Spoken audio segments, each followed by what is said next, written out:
Bismillah. Assalamualaikum warahmatullahi wabarakatuh. Bismillahirrahmanirrahim.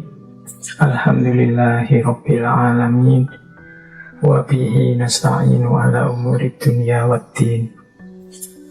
Allahumma sholli wa sallim wa barik ala habibina wa syafi'ina sayyidina wa maulana Muhammadin wa ala alihi wa ashabihi wa man tabi'ahum bi ihsanin ila yaumiddin.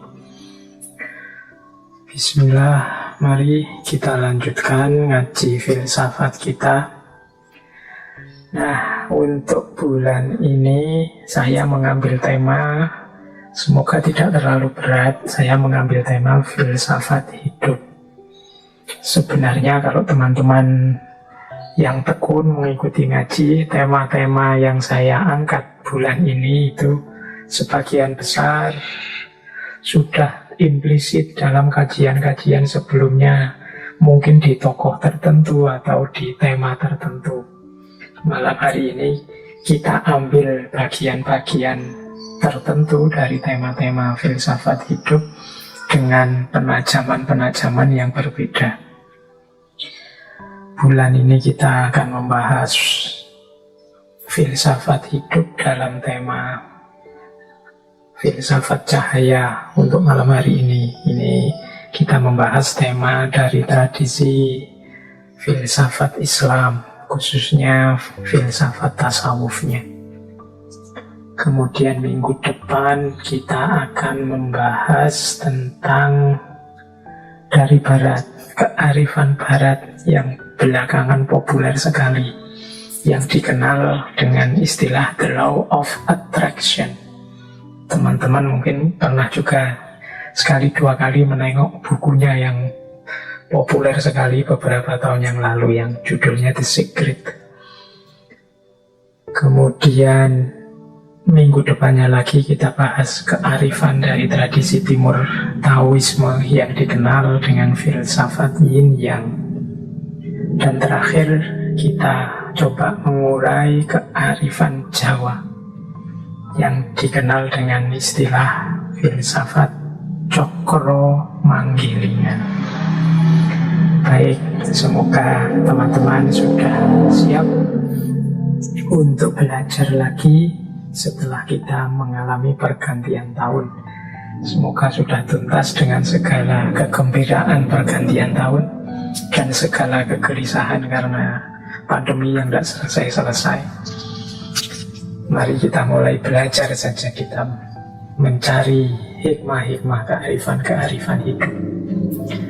Baik, malam hari ini kita akan membahas tentang falsafah cahaya. Ini di banyak tokoh filosof muslim, apalagi tokoh-tokoh tasawuf, istilah cahaya ini populer sekali.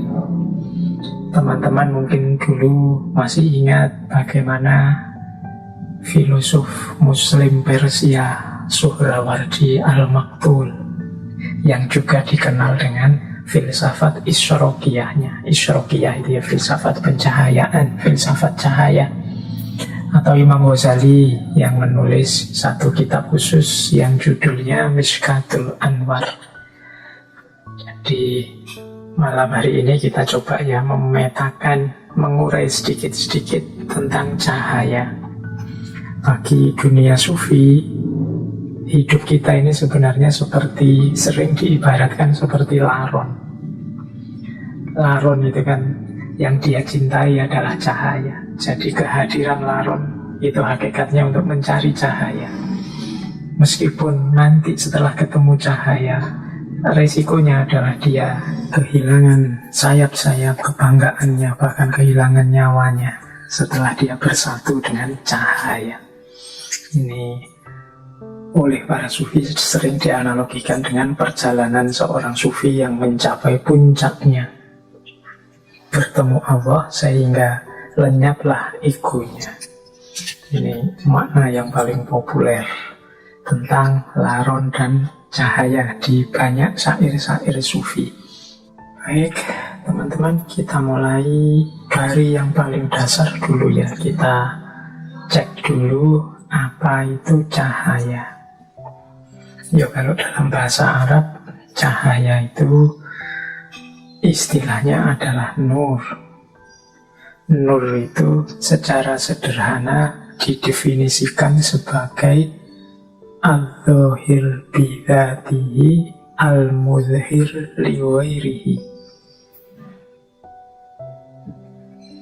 Al-dhahir bidzatihi itu sesuatu yang terang atau tampak pada dirinya sendiri, dan al-muzhir liwairihi itu sesuatu yang membuat yang lain tampak atau terang. Kalau ada cahaya itu kan dirinya sendiri bercahaya, yang sekelilingnya juga bercahaya. Lampu misalnya, lampunya sendiri itu kan terang, bercahaya. Nah, itu namanya al-dhahir. Yang sekelilingnya akhirnya juga ikut kelihatan karena ada cahaya tadi. Itulah al-muzhir. Jadi ada al-dhahir, ada al-muzhir. Itulah dua karakternya cahaya. Nah, jangan lupa istilah nur ini kalau dalam bahasa Arab dekat dengan istilah nar. Satu akar dengan istilah nar. Kalau nur konotasinya positif, tapi kalau nar konotasinya negatif. Nur itu cahaya, nar itu api. Kalau nur itu maknanya fokus pada karakter yang menerangi, sementara nar fokus pada panasnya yang menghanguskan, menghancurkan. Jadi yang satu mencerahkan, menerangi, yang satu membakar, menghancurkan. Dari akar kata yang sama. Yang satu kita sering mengasosiasikannya sebagai asal-usulnya malaikat, sementara yang satu adalah asal-usulnya iblis. Malaikat kita sering menyebutnya terbuat dari nur, kalau iblis terbuat dari nar. Dari bahan yang sama, nur dan nar, dari akar kata yang sama. Makanya ada riwayat yang menyatakan iblis itu awalnya termasuk kelompoknya malaikat. Nah, ini silahkan teman-teman yang tertarik bisa dikaji secara etimologis, bisa digali kedekatan maknanya secara semantik, semiotik antara nur dan nar. Kapan cahaya bisa berubah jadi nar, jadi api. Padahal harusnya cahaya itu menerangi, tapi dalam kondisi tertentu dia akan berubah jadi nar. Dari nur menjadi nar, atau bagaimana kita mengolah dimensi nar dalam diri kita berbuah jadi nur. Ini filosofinya bisa digali tersendiri, jarak antara nur dan nar. Nah, kalau teman-teman tekun menggali dalam Al-Quran, ada banyak sekali ayat-ayat yang menggunakan kata nur juga nar. Tapi nanti jumlah kata-kata nur itu jauh lebih sedikit daripada jumlah kata nar. Silahkan teman-teman nanti meneliti ya aspek semiotiknya, aspek kebahasaannya.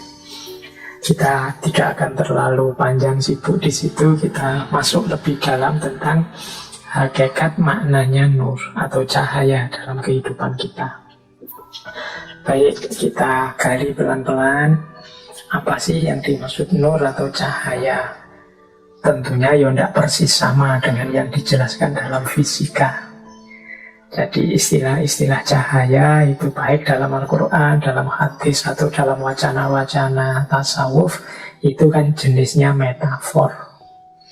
Jadi memaknainya tidak bisa letterlock, tidak bisa dibayangkan langsung seperti lampu apa, dibayangkan langsung seperti senter gitu, enggak.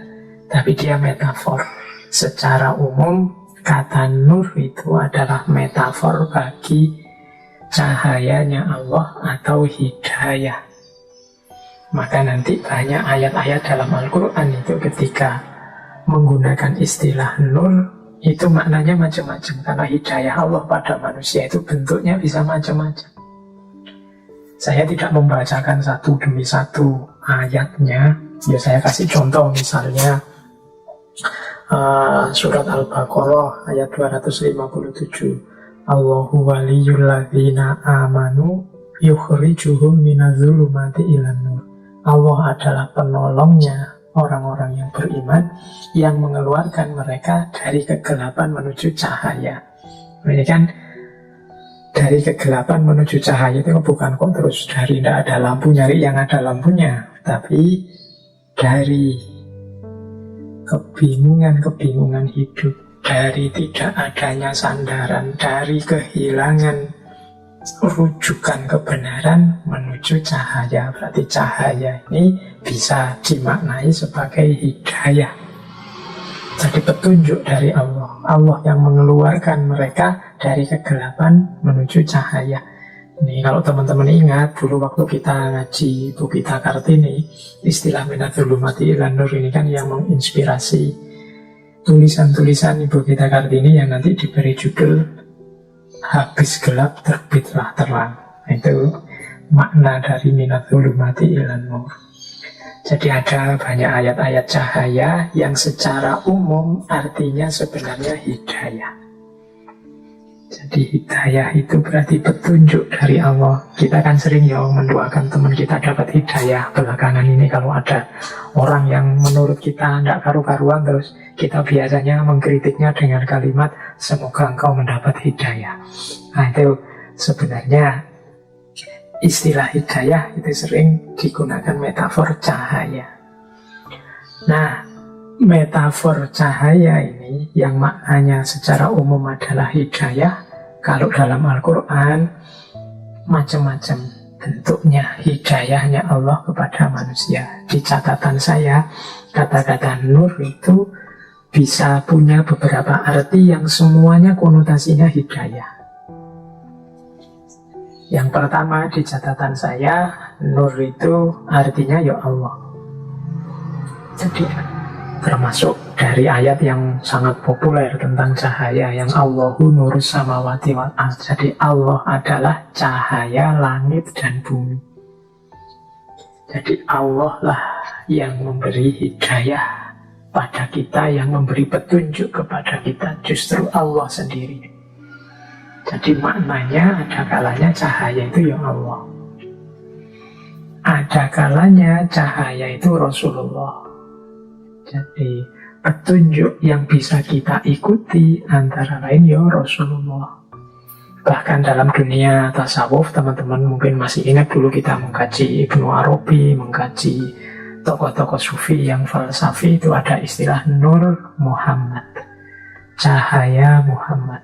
Nah ini kehadiran Rasulullah saja itu sudah merupakan hidayah yang luar biasa bagi manusia.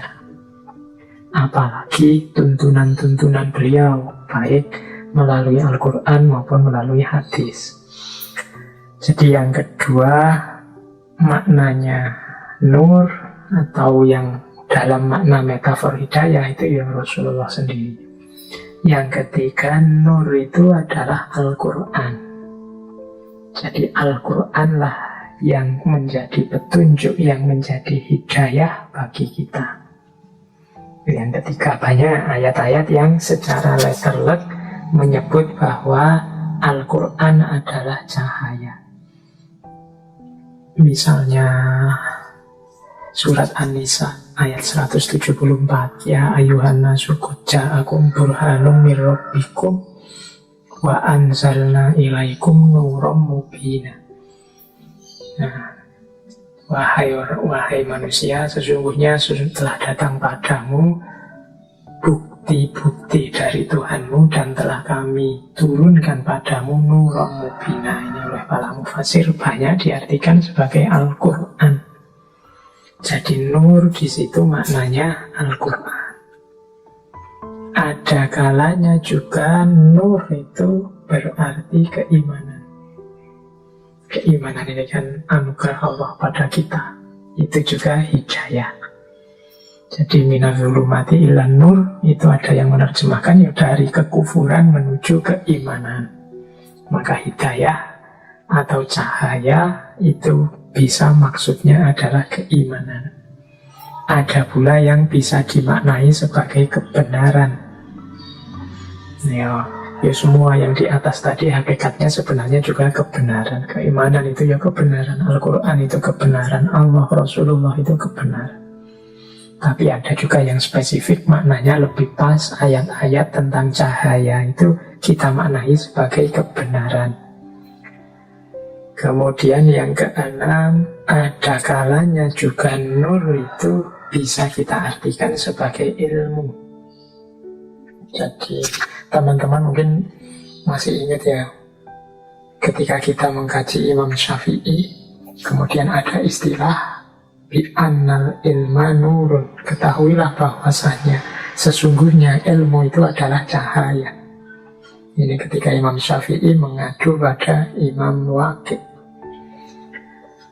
Jadi kalau ada kata-kata nur atau cahaya dalam Al-Quran, secara umum maksudnya adalah petunjuk atau hidayah untuk manusia. Nah, bentuknya hidayah itu secara spesifik itu ada kalanya maksudnya adalah Allah sendiri, ada kalanya maksudnya Rasulullah, ada kalanya maksudnya adalah Al-Quran, ada kalanya maksudnya adalah keimanan, ada kalanya maksudnya adalah kebenaran, dan ada kalanya maksudnya ilmu. Oke, jadi ini dasarnya kita pahami yang paling dasar dulu tentang apa itu nur atau cahaya. Baik, ambil nafas sebentar. Ini semoga teman-teman tidak menganggap ini temanya terlalu berat. Setelah ini mungkin lebih ringan. Nah, ini saya akan minta bantuan Imam Ghazali melalui kitab beliau Mishkatul Anwar. Mishkat itu artinya ceruk atau lubang atau gua, sehingga Mishkatul Anwar bisa diterjemahkan ceruk cahaya atau gua cahaya. Nah, di bagian awal kitab Mishkatul Anwar, Imam Ghazali menjelaskan cahaya itu tentunya cahaya secara spiritual. Maknanya beda-beda sesuai level orangnya. Imam Ghazali di banyak teorinya sering sekali membagi level manusia di 3 macam ini. Ada awam, ada khawas, ada khawasul khawas. Nah, bagi kelas-kelas manusia ini cahaya itu beda-beda maknanya. Menurut Imam Ghazali, bagi orang awam, cahaya adalah sesuatu yang membuat sesuatu yang lain menjadi tampak atau kelihatan. Sarananya panca indera, khususnya mata. Nah, ini mungkin level kita ya, awam. Jadi cahaya itu ya pokoknya terang. Cahaya itu bersinar, cahaya itu pancaran tadi, gelombang elektromagnetik yang apa tadi, itu definisi awam. Jangan lupa, kadang-kadang orang awam ini ya memang terbatas begitu, sehingga Allah itu kadang-kadang menampilkan ayat-ayatnya tentang cahaya, menunjukkan bukti kuasanya tentang cahaya itu secara wadah, ya memang bermakna cahaya. Jadi karena bagi orang awam tertentu susah untuk memahami cahaya di level lebih tinggi. Dia ngertinya cahaya itu terang. Mungkin teman-teman sering lihat ya, kalau dalam ilustrasi-ilustrasi, ya tidak harus Islam, ilustrasi spiritual, mistik itu, tokoh-tokoh spiritual itu selalu digambar. Misalnya ada close up, itu belakangnya dibikin terang, bersinar seperti cahaya itu, dan di situ terus kita memaknai, oh ini bercahaya, orang suci. Mengapa gambarnya dibikin begitu? Ya karena yang dihadapi orang awam. Ngertinya bercahaya itu ya dibuat terang, belakangnya dibikin kayak ada lampunya dalam gambar, sehingga orang menganggapnya, wah inilah orang suci yang wajahnya bercahaya atau kepalanya bersinar bercahaya. Nah, ini itu ilustrasi versi awam. Cahaya itu seperti itu. Kadang-kadang Allah juga menampakkan yang seperti itu. Misalnya kan ada riwayat Robi'ah Al-Adawiyah, itu sufi perempuan yang kita semua insya Allah kenal. Itu kan dulu dibebaskan oleh majikannya. Ketika suatu malam majikannya melihat beliau sedang beribadah dan bercahaya tubuhnya. Nah, ini cahaya yang semacam ini di kalangan sufi, di model orangnya kelihatan langsung cahayanya, itu pastinya seizin Allah untuk mengajari kita. Karena akal kita, penangkapan kita tidak nyampe dengan makna cahaya yang lebih dalam. Kita ngertinya cahaya itu yang muruk, memancar, kelihatan nyata. Ada cerita yang terkenal sekali dalam dunia sufi. Jadi ada salah seorang sufi yang beliau ini gelarnya cahaya, An-Nuri. Nama lengkap beliau adalah Abu Husain Ahmad An-Nuri. Ini sufi besar, temannya Syekh Junaid Al-Baghdadi yang dulu pernah kita bahas. Jadi Syekh Abu Hasan Ahmad An-Nuri ini mengapa digelari An-Nuri? An-Nuri itu berarti manusia yang bercahaya. Karena ada riwayat beliau ini kalau bicara, misalnya ruangannya gelap sehingga tidak kelihatan apa-apa, dari mulutnya keluar cahaya sehingga satu ruangan terus terang benderang. Mungkin pernah ada cerita beliau sedang berceramah atau memberi nasihat dan dalam gelap gulita, tapi dari mulut beliau keluar cahaya sehingga ruangannya jadi terang benderang. Ada riwayat begitu. Ada juga riwayat yang menyatakan ya beliau ini punya satu tempat khusus di tengah padang pasir untuk kholwat sepanjang malam. Nah, saat beliau kholwat ini di malam hari, tepat di atas tempat beliau kholwat itu memancar cahaya yang terang sekali. Oh, ini jadi dari dua pengalaman itu terus beliau digelari An-Nuri. Apa kalau tidak begitu beliau tidak dekat dengan Allah? Imam Abu Husain Ahmad ini untuk siapa sih cahaya itu? Nah, kalau menggunakan teorinya Imam Ghazali tadi, cahaya yang memang wadak, kelihatan bercahaya, muruk, itu sebenarnya untuk kita. Jadi itu bukti, itu mungkin ayat, itu mungkin petunjuk Allah untuk kita, untuk menunjukkan pada kita, untuk mengikuti kebaikan-kebaikan, mengikuti amal soleh, mengikuti beliau, para kekasihnya. Kalau para kekasih itu sendiri sebenarnya mungkin tidak butuh cahaya-cahaya yang semacam itu. Kitalah yang butuh untuk bisa mendeteksi di mana para kekasih Allah itu adanya. Nah, sehingga oleh Allah memang ditampilkan dalam bentuk wadak yang verbal, ada cahaya yang memancar. Nah, ini meladeni kita yang makomnya masih awam. Kita biasanya kalau ketemu yang luar biasa seperti itu kan baru terus ikut, baru terus percaya. Kalau tidak ada itunya, tidak percaya duluan. Oke, jadi ini makna cahaya level pertama. Kita butuh ada cemelorotnya, kita butuh ada terangnya, ada memancarnya, baru kita percaya kehadirannya, tajallinya Allah. Itu makna dasar yang pertama. Ada makna kedua. Ini nur bagi khawas. Nur bagi khawas ini jalannya adalah pemahaman, sarananya akal. Jadi ini menangkap kebenaran, menangkap hidayah. Nur tadi kan maknanya hidayah, menangkap petunjuknya Allah dengan jalan akal.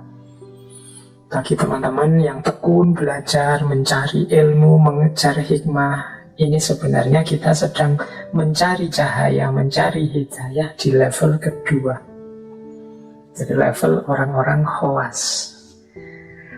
Ya saya tidak berani bilang bahwa kita ini ada di makom khawas. Ya kita ini makomnya masih awam, berusaha naik untuk ke makom khawas. Ya kita belajar yang sebenarnya semoga kita bisa naik levelnya sedikit ke makom khawas. Jadi memahami cahaya Allah lewat jalan akal, dengan jalan belajar, dengan jalan mencari guru, dengan jalan membaca kitab dan lain sebagainya. Nah, ini kita sebenarnya sedang mengejar cahaya di level khawas. Sarananya akal. Apa bisa? Bisa. Jadi akal kita itu ya perangkat yang istimewa, yang dianugerahkan oleh Allah. Pastinya juga bisa mencapai dan menemukan kebenaran. Oke, kalau ini level kedua. Ada level ketiga, yaitu makom khawasul khawas. Makom khawasul khawas ini kesannya yang kita pahami selama ini, kalau versinya Imam Ghazali selalu makom para kekasih Allah, orang-orang yang dekat dengan Allah. Nah, ini adalah orang yang menemukan cahaya lewat jalur sufi saat mereka mengalami kasyaf. Sarananya adalah kebebasan, bebasnya akal dari khayalan, dari waham, dari pandangan-pandangan yang duniawi dan lain sebagainya. Jadi jiwanya bersih, isinya hanya Allah saja, maka dia bisa memantulkan cahayanya Allah dengan sempurna. Kalau ini namanya nur bagi khawasul khawas. Ini makom yang tinggi para kekasih Allah. Jadi cahaya itu ada nur di level awam, ada nur di level khawas, ada nur di level khawasul khawas. Ini bisa dibahas di Mishkatul Anwar. Nah, saya lanjutkan. Ini sedikit melanjutkan ke Mishkatul Anwar. Menurut Imam Ghazali, hadirnya cahaya itu berdialektika dengan tiga hal dalam hidup kita. Jadi hidup kita ini kalau ingin utuh dan benar orientasinya, arahnya tidak sesat, itu butuh tiga komponen. Yang pertama az-zuhur, yang kedua al-ain, dan yang ketiga an-nur. Ini kalau kita terjemahkan letterletnya dulu sebelum masuk ke makna yang lebih dalam. Al-ain itu mata, an-nur itu cahaya, al-zuhur itu sesuatu yang tampak atau barangnya. Mudahnya begini. Misalnya sekarang saya melihat HP. HP-nya harus ada, mata saya sehat, dan harus ada cahaya. HP-nya sendiri itu al-zuhur, mata saya yang sehat al-ain, kemudian an-nur itu cahaya. Harus ada tiga komponen ini baru saya bisa memahami dengan benar adanya HP di depan saya ini. HP-nya ada, matanya sehat, tapi cahaya tidak ada, maka tidak ada gunanya mata dan HP tadi, wong nggak kelihatan. Ini kalau saya tarik ke makna yang lebih dalam, akalnya sehat, kebenaran kenyataannya ada, tapi hidayah dan petunjuknya Allah tidak masuk, ya kita tidak akan menemukan kebenaran itu, kita tidak akan melihat kebenaran itu. Jadi manusianya yang melihat harus sehat, ada cahaya sehingga kebenaran bisa terlihat. Kebenaran yang bisa terlihat itu kan kalau dalam dunia tasawuf disebut ma'rifat atau kasyaf. Jadi ini tiga komponen yang berhubungan dengan cahaya dalam kehidupan kita. Al-ain, an-nur, al-zuhur. An-nurnya ada, hidayah Allah ada, Al-Quran, Rasulullah, kemudian keimanan ada. Al-zuhurnya ada, tapi al-ainnya tidak sehat, pikirannya tidak jernih, batinnya diliputi hawa nafsu. Maka cahaya tadi juga sia-sia. Kalau bahasanya sufi, cahaya jadi terhijab. Mata tidak bisa melihat, atau sebut saja matanya buta.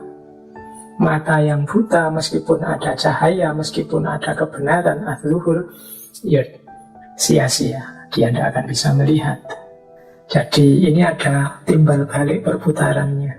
Jadi kebenaran akan tampak kalau ada kombinasi lengkap antara al-ain, an-nur, dan al-zuhur. Tapi kalau salah satu tidak ada, ya tidak terjadi peristiwa kasyaf atau peristiwa ma'rifat, lahirnya pemahaman atau lahirnya pengetahuan. Jadi ini dialektika antara al-ain, an-nur, al-zuhur. Maka dalam dunia tasawuf selalu kita disarankan membersihkan jiwa. Membersihkan jiwa itu berarti membersihkan mata, al-ain, sehingga kebenaran kelihatan. Tapi juga jangan merasa sombong bahwa kita kuasa melihat. Kalau Allah tidak menurunkan hidayah cahayanya, ya sama saja kita tidak akan bisa melihat apa-apa. Jadi itu dialektika antara al-ain, an-nur, dan al-zuhur. Ini yang ada hubungannya dengan cahaya. Ini silahkan direnungkan sebentar bahwa dalam hidup kita ini kita butuh diri kita yang sehat, kita butuh petunjuk hidayah dari Allah. Baru setelah itu kebenaran akan tampak. Oke, kita lanjutkan lagi. Baik, inilah inti kajian kita malam hari ini. Ini ayat yang populer sekali tentang cahaya. Saya baca pelan-pelan ayat ini, insya Allah banyak yang sudah hafal. Allahu nurus samawati wal ardi, mathalu nurihi kamishkatin, fiha misbah, al-misbahu fi zujajah, az-zujajatu ka'annaha kaukabun durriyun yuqadu min syajaratin mubarakatin zaitunatin la syarqiyatin wala gharbiyah yakadu zaituha yudhi'u walau lam tamsashu nar nurun ala nurin yahdillahu li nurihi may yasha wa yadribullahul amsal linnas wallahu bikulli syai'in alim. Oke, kita artikan sebagian-sebagian dulu biar lebih mudah pahamnya. Jadi Allah adalah cahaya langit dan bumi. Perumpamaan cahayanya Allah itu seperti miskat, yang di dalam miskat itu ada misbah, yang misbah itu terletak di dalam zujajah. Zujajah itu bagaikan bintang yang bersinar, yang menyala karena pohon yang penuh barokah sejenis zaitun, yang tidak timur dan tidak barat, yang hampir saja minyaknya bercahaya meskipun tidak tersentuh oleh api. Cahaya di atas cahaya. Allah menunjukkan cahayanya bagi orang yang Dia kehendaki. Baik, kita maknai sebagian-sebagiannya. Kalau Allahu nurus samawati wal ard, maknanya mungkin jelas. Allah adalah cahaya langit dan bumi. Allah adalah sumber cahaya. Allah adalah sumber segalanya di langit dan bumi. Tadi dengan analoginya Imam Ghazali tadi, kalau tidak ada nur, kalau tidak ada cahaya dari Allah, segalanya juga tidak ada. Karena kuncinya adalah cahaya, dan Allah lah cahaya langit dan bumi. Oke, kita lanjutkan. Mathalu nurihi kamishkat. Jadi cahayanya Allah itu seperti miskat. Miskat itu lubang di tembok atau satu lubang di dinding. Mungkin kita bisa mengartikan satu ceruk. Itu miskat namanya. Jadi Ya kalau dilihat di gambar itu ya, misalnya ada lampu yang menyala di dalam lubang di dinding, dalam satu miskat. Jadi ada lubang tertutup di dinding yang fiha misbah, di dalamnya ada lampunya. Al-misbahu fi zujajah. Lampu itu ada di dalam kaca. Berarti lampu itu yang dimaksud nanti nyala apinya itu kan lampu. Nah, lampunya sendiri terbuat dari kaca, maka al-misbahu fi zujajah. Jadi ada satu lubang, kemudian di dalamnya ada lampu, yang lampu ini dikelilingi kaca. Yang kaca ini berkilau. As-zujajah itu ka'annaha kaukabun durri. Kacanya yuk, kita ngerti kaca ya, kaca kan berkilau karena nanti dia memancarkan cahaya. Nah, setelah itu dari mana bahan bakarnya lampu ini? Dari syajarah mubarakah, zaitunah. Jadi pohon yang penuh berkah sejenis zaitun. Cirinya apa pohon ini? La syarqiyah wala ghurbiyah. Nah, jadi ini syajarah mubarakah. Dan ada satu ciri lagi, saking kuatnya minyak syajarah mubarakah ini, bahkan seandainya dia tidak disentuh, tidak dinyalakan, tidak disambar dengan api, dia sebenarnya sudah bisa menerangi. Saking kuatnya syajarah mubarakah atau minyak ini. Jadi yakadu zaituha yudhi'u walau lam tamsas sunar. Jadi lampu ini minyaknya syajarah mubarakah. Nah, syajarah mubarakah ini karena dia sangat kuat, maka meskipun kita tidak menyalakannya dengan api, dia rasa-rasanya sudah bisa menyala sendiri. Itu maksudnya yakadu zaituha yudhi'u. Mungkin teman-teman bisa membayangkan dengan lihat gambar di slide yang saya bawa ini. Jadi ada miskat, misbah, zujajah, syajarah mubarakah. Ada banyak versi makna terhadap ayat ini. Saya bawa dua malam hari ini. Yang satu dari Imam Ghazali, karena tadi janjinya saya mengambil dari miskat. Tapi sebelum saya masuk ke miskat, ada makna yang populer. Jadi ayat ini dimaknai secara umum dengan model seperti ini. Jadi yang pertama miskat. Miskat itu yang tadi kita sebut gua tadi, atau ceruk di dinding. Secara umum maknanya miskat itu dunia batin atau rohaninya manusia. Mengapa disebut dunia batin? Ya kan batin kita ingin agak di dalam. Sama seperti ceruk tadi, dia agak masuk ke dalam, tidak di luar. Jadi miskat itu dunia batin kita, dunia rohani kita. Nah, dalam dunia rohani kita itu ada misbah. Misbah itu ada lampu yang menerangi. Ini yang tadi saya sebut hidayah, cahaya. Nah, tafsir-tafsir secara umum banyak mengartikan misbah itu ya keimanan dan juga Al-Quran. Tadi kan di atas saya jelaskan di antara makna cahaya antara lain ya keimanan, ya Al-Quran. Jadi yang menerangi batin kita yang di dalam ini adalah lampu yang jenisnya adalah keimanan atau Al-Quran. Berarti tanpa adanya keimanan, tanpa adanya Al-Quran, berarti dunia batin kita kehilangan hidayah dan dia akan gelap karena tidak ada lampunya. Nah, lampu ini dikelilingi oleh zujajah, kaca. Kaca inilah nanti yang memancarkan, membantu cahaya memancar lebih luas. Yang bisa memancarkan cahaya itu bantuan dari zujajah. Zujajah ini biasanya diartikan hati kita, kolbunya manusia. Makanya ada uraian, ulasan bahwa hati itu kuncinya manusia. Kalau kolbunya kotor, ibarat zujajah kaca tadi, maka dia gelap, dia kotor. banyak tertutup oleh kotoran.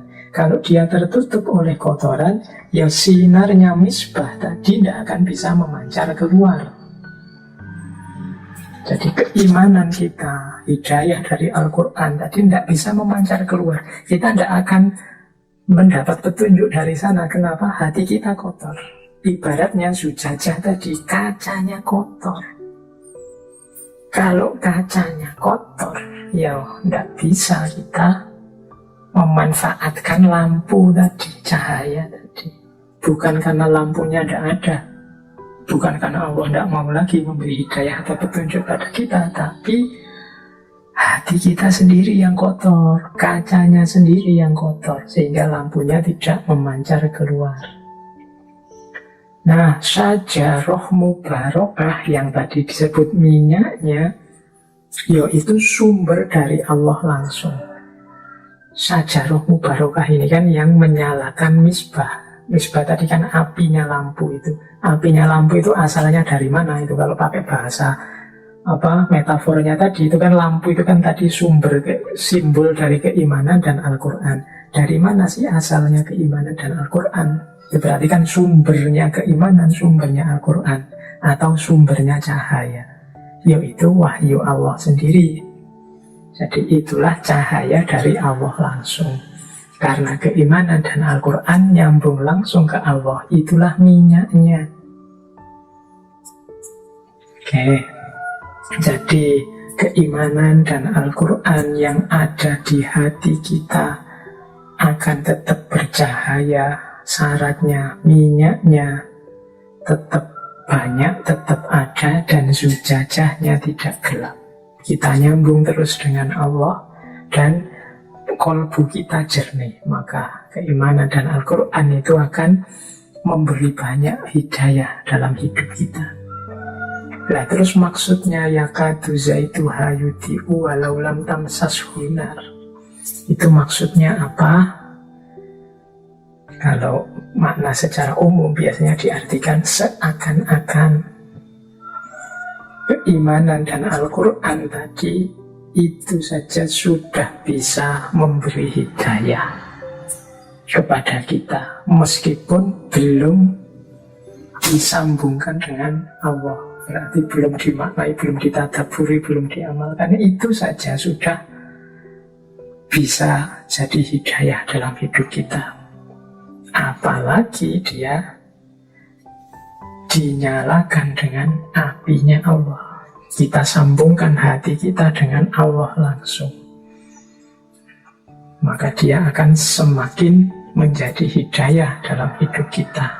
Jadi itu meskipun tidak kita Al-Quran dan keimanan itu, meskipun hanya kita percayai saja, tidak kita kelola secara mendalam, ini kan biasanya dimaknai begitu, dia sudah bisa jadi hidayah. Tapi jangan takut, Allah dalam posisi syajarah mubarakah selalu menambahkan apinya, sehingga misbah semakin terang, petunjuk selalu hadir dalam hidup kita.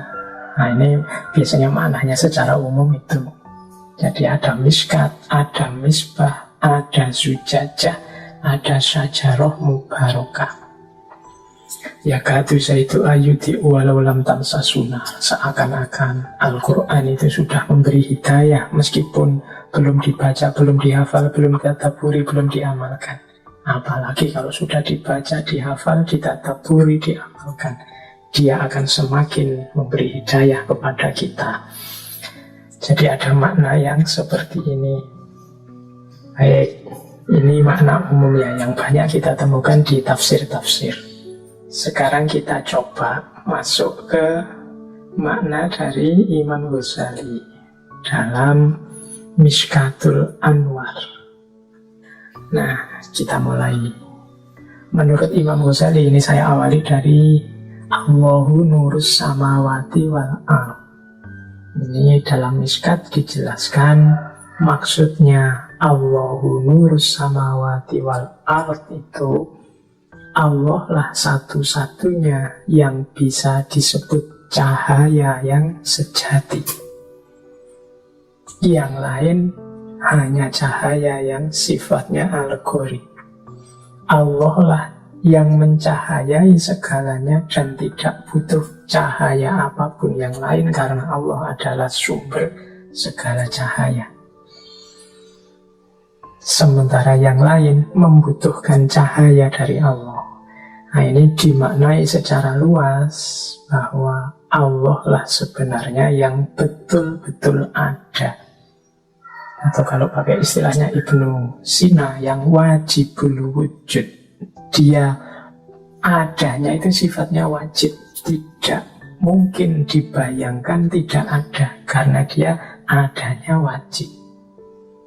Sementara semua wujud yang lain ini hanya mungkinul wujud, keberadaannya hanya pinjaman dari adanya Allah. Jadi Allahu nur samawati wal ard itu berarti semua ada yang selain Allah itu membutuhkan cahaya dari Allah. Kalau kita hadir, kalau kita bercahaya, hakikatnya adalah kita sedang meminjam atau mendapatkan anugerah cahaya dari Allah. Oke, jadi itu maksudnya Allahu nurus samawati wal ard. Nah, sekarang tentang miskat, misbah, zujajah. Imam Ghazali memaknai miskat itu sebagai ar-ruh al-khisas, daya khis, daya indrawi. Jadi miskat itu fisik indrawi kita, panca indera kita. Mengapa kok disebut miskat? Ya miskat itu tadi kan lubang atau ceruk seperti saya sebut tadi. Panca indera kita itu kan ya modelnya memang lubang-lubang atau ceruk. Mata, hidung, telinga, mulut. Nah itu miskat. Jadi daya indrawi kita, jadi aspek fisik kita itu miskat. Jadi tubuh kita ini yang fisik itu miskat. Nah di dalam miskat ada misbah. Misbah ini daya rasional atau ar-ruh al-aqli, kemampuan kita untuk menjangkau pengetahuan-pengetahuan yang mulia, yang ilahiyah.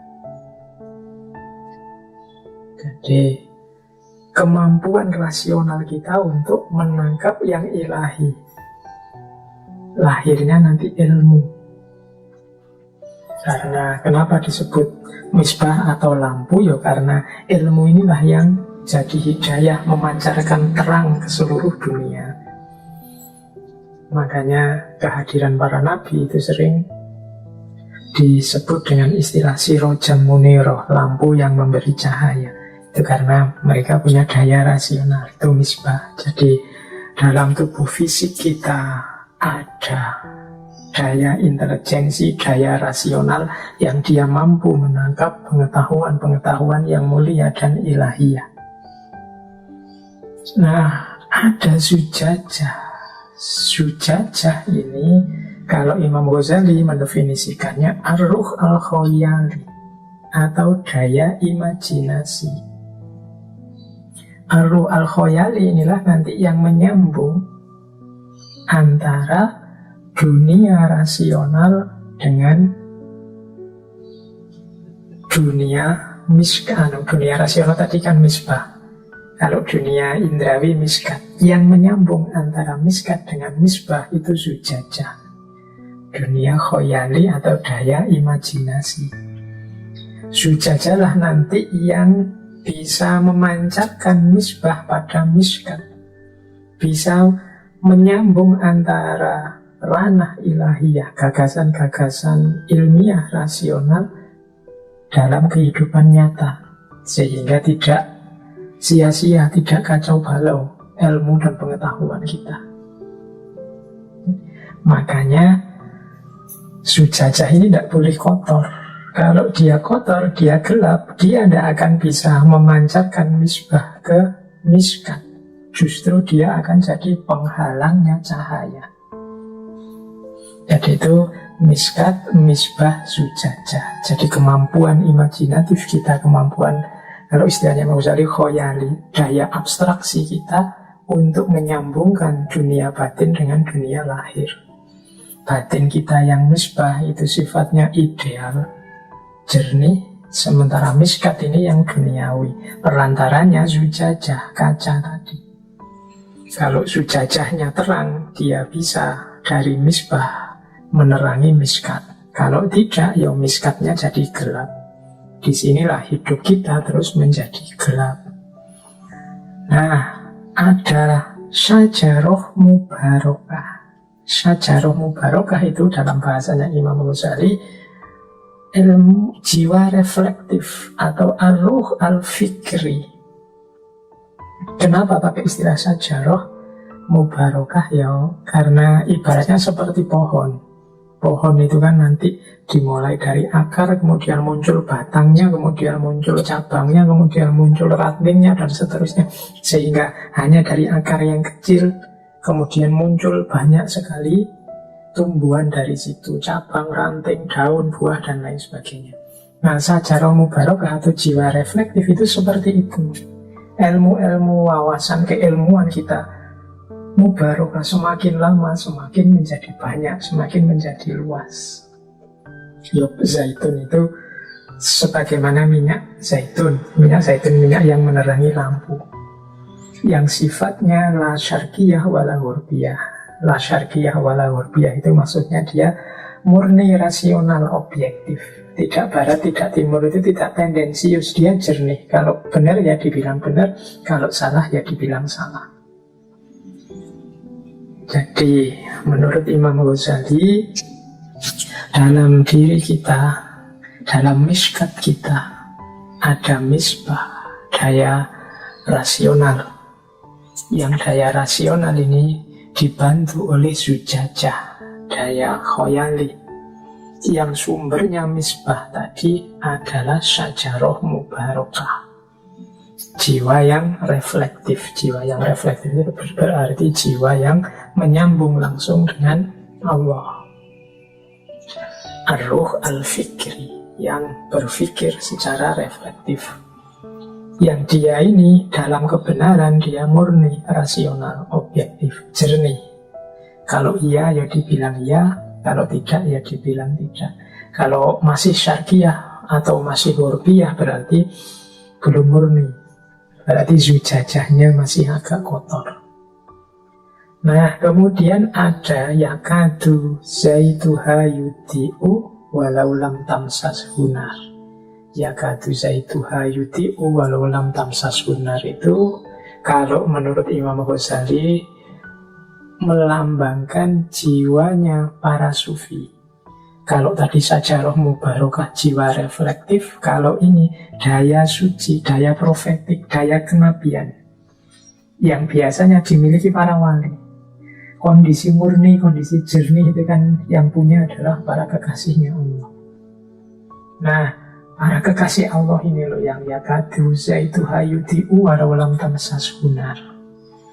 Orang-orang ini dalam dirinya sendiri sudah ada cahaya. Jadi dia memiliki cahaya dalam dirinya. Meskipun sebelum disentuh oleh api, dia sendiri sudah hampir punya cahaya. Yakadu zaituha yudi'u. Apalagi kalau cahaya Allah hadir dalam diri mereka. Disitulah nanti ada nur ala nur, cahaya di atas cahaya. Jadi diri kita, diri para sufi, para wali yang jernih bercahaya, kehadiran cahayanya Allah lagi, maka semakin terang cahayanya. Itulah nur ala nur. Jadi, ya makna ringkasnya, mari kita bersihkan batin kita bersihkan diri kita, jiwa kita. Jernihnya batin, jernihnya diri itu menunjukkan bahwa kita sudah bercahaya. Apalagi jika nanti cahaya Allah hadir dalam diri kita. Disitulah nur ala nur terjadi. Cahaya di atas cahaya. Itulah makna ayat ini menurut Imam Ghazali. Baik, ambil nafas sebentar ya. Itu tadi kita baru membahas surat An-Nur ayat 35 yang sering dikutip oleh banyak orang. Oke, kita lanjutkan lagi. Kali ini kita sambungkan dengan sedikit filsafat cahaya dari Imam Suhrawardi Al-Maktul.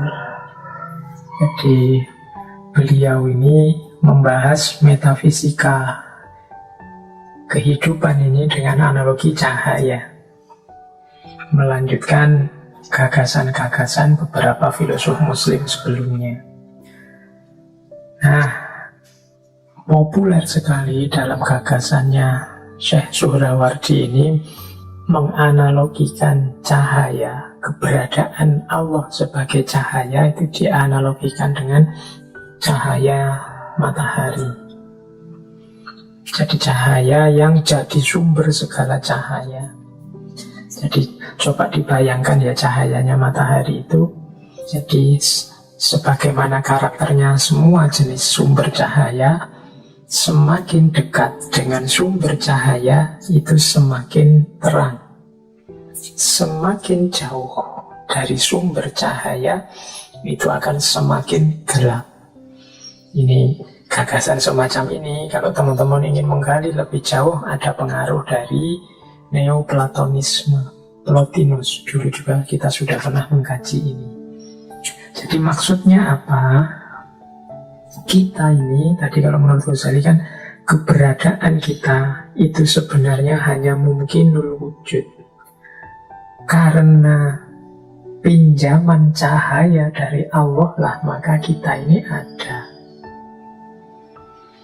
Berarti apa? Kalau ingin cahaya kita semakin terang, harusnya kita semakin mendekat pada Allah, yang itu adalah sumber segala cahaya.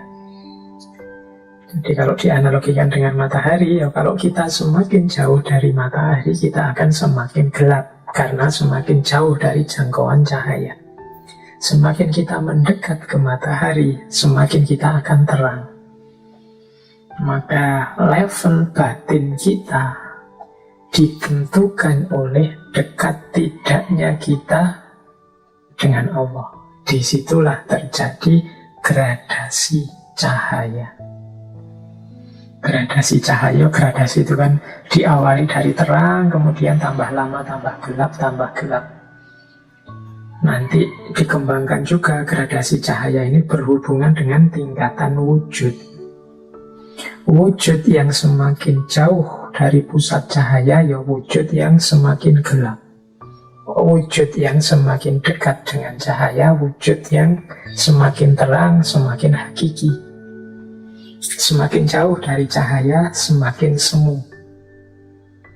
Nah, jadi ada hubungannya dengan gradasi cahaya dan tingkatan wujud. Hidup kita ini selalu ditekankan ilaihi roji'un, kembali lagi pada Allah. Minggu yang lalu kita panjang lebar membahas misi ilaihi roji'un ini. Berarti apa? Kita berupaya untuk kembali pada pusatnya cahaya, yaitu Allah. Jadi inilah pandangan yang berhubungan dengan cahaya. Jadi dianalogikan dengan matahari. Jadi batin kita semakin dekat dengan Allah akan semakin terang. Tapi semakin dia terhijab, semakin jauh dari Allah, dia akan semakin gelap. Maka pastikan perjalanan kita itu selalu ilaihi roji'un. Berarti perjalanan yang senantiasa menuju cahaya, bukan perjalanan yang menjauh dari cahaya. Semakin dekat dengan cahaya, semakin naik level wujud kita. Makanya manusia itu ada yang disebut ahsanut takwim, ada yang disebut asfala safilin. Asfala safilin itu berarti manusia yang semakin jauh dari cahaya, semakin jauh dari Allah. Ahsanut takwim berarti yang semakin dekat, semakin dekat, semakin dekat dengan Allah. Itu tingkatan wujud. Nah, teori wujud ini nanti kalau disambungkan lagi dengan teori penciptaan yang dalam tradisi filsafat Islam dikenal sebagai emanasi, ya penciptaan dunia itu sifatnya memancar dari Allah, itu sebagaimana cahaya yang memancar. Sehingga ciptaan-ciptaan paling awal, yang paling dekat dengan Allah ini yang paling terang, paling hakiki.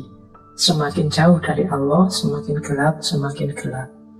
Maka tugasnya yang semakin jauh, termasuk manusia, itu mendekat ke Allah, menuju pada ranah kehidupan yang lebih hakiki, lebih dekat dengan Allah. Ini kalau dalam dunia tasawuf nanti ada pandangan Nur Muhammad. Nur Muhammad itu limpahan pertama cahaya dari Allah. Berarti dia paling dekat, wong dia yang paling pertama.